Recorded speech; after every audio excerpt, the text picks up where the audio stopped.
বন্ধুরা, আজ খাবার মেনুতে নিয়ে এলাম।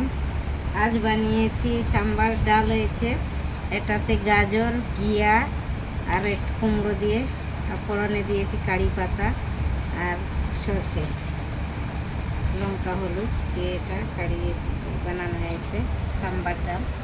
আর বানিয়েছি তেলাপিয়া মাছ, আলু সরু সরু করে দিয়ে মাছের ঝাল করেছি, একটু পেঁয়াজ টমেটো দিয়েছি, দিয়ে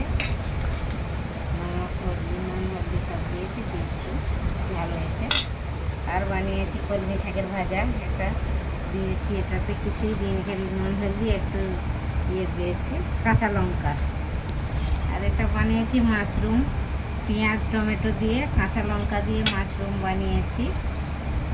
আর একটু হলদি লঙ্কা দিয়ে অল্প একটু লাল লঙ্কা দিয়েছি। ভালো লাগলে লাইক কমেন্ট শেয়ার